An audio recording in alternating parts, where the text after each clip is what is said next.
15 days away from Election Day. Today is the last day to register to vote online. You have until midnight tonight. However, there is still time to register in person. So one of our most closely watched races right here in the Bay Area is the San Francisco's mayoral race. London Breed is trying to defend her seat against four top challengers. But as Wilson Walker shows us, the latest polls indicate it is still anybody's race.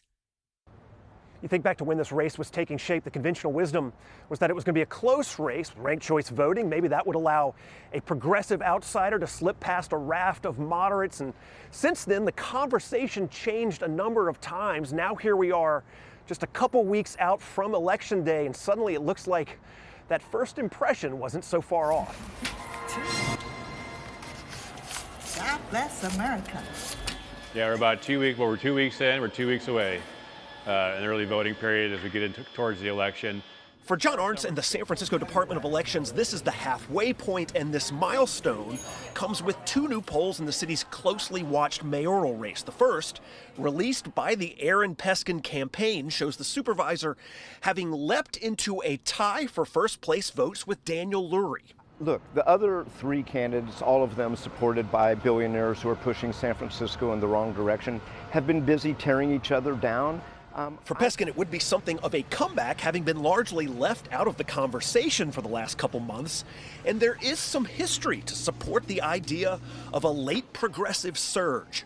Yeah, so that's, again, historically what we've seen in San Francisco elections is that a progressive candidate emerges towards the end of the election and often surpasses the latest poll numbers. And we can go back to any number of elections, really for more than 20 years, to see that the progressive vote tends to coalesce late. The second poll, conducted by the San Francisco Chronicle, shows Peskin having jumped ahead of Mark Farrell for first place votes, but behind a dead heat between Mayor London Breed and Daniel Lurie, who has, for several weeks now, appeared to have an edge in polling that factors in ranked choice voting. From out-of-control spending on nonprofits that have failed to deliver results. I think Daniel Lurie has run a near flawless campaign in positioning himself as an outsider, but it's still, everything is within the margin of error.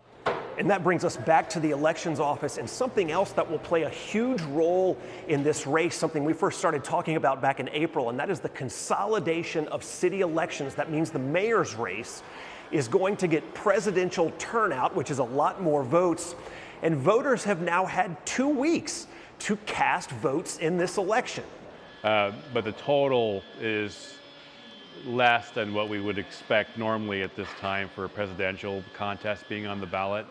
Yes, the returns are slow, which is a very good sign that people are still watching this race and holding off on making that 3-vote calculation maybe until the last minute. I think there are still organizations whose endorsements have just come out. I think voters are still sifting through a lot of information. And to your point, I think we're sort of roughly back where the race appeared to have started. And that, in turn, tells us something else, right? If voters are waiting until the final hours, perhaps, to make this decision, it means that the numbers we see on election night will be an increasingly smaller fraction of the total vote. And that means that it will take even longer to count all of the votes that come in later and then have to sort through the ranked choice voting round. So yes, the evidence already piling up that the race will be close. And it may be several days before we know who the next mayor of San Francisco is going to be.